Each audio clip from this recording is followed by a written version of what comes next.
I'm Chad, and this is our news for Tuesday, August 27th, 2013. Are you ready for the next Layton game? Well, I've got some good and bad news for you.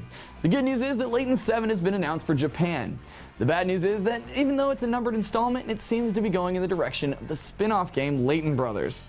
Layton 7 is listed as a role-play puzzle game and will be coming to 3DS, Android, and iOS. There's currently no information regarding release anywhere else, but honestly I don't know if we'll be too upset about that.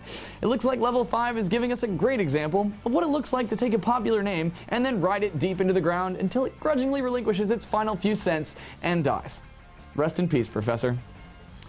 Splash Damage's upcoming FPS Dirty Bomb has been picked up by a publisher and had its name changed. The class-based first-person shooter apparently caught the interest of Korean publisher Nexon as they've decided to pick up the title. However, I guess they felt the name was too unique and likely stood out too much in people's minds. So the game's been renamed to Extraction, a name much better suited to help the game fade into the obscurity of generic online titles. And finally, it's time for an update on the Shadow of the Eternals campaign.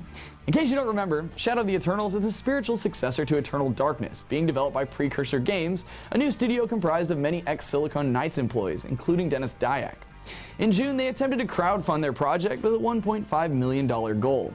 When they realized that wasn't happening, and one of their devs got arrested for child porn, they canceled the Kickstarter to return later. At the end of July, they went for round 2, this time asking for $750,000. Well, the Kickstarter just ended and they struck out again, ending at just under $325K. You'd think that the project would be dead at this point, but Precursor released the statement, "It's unfortunate that we weren't able to crowdfund this project at this time, but we have not given up." Guys, maybe it's time to give up.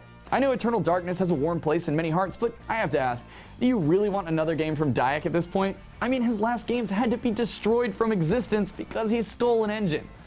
Let's just let this one die, okay? I'm Chad, and that was Hard News, Game Hospice Edition.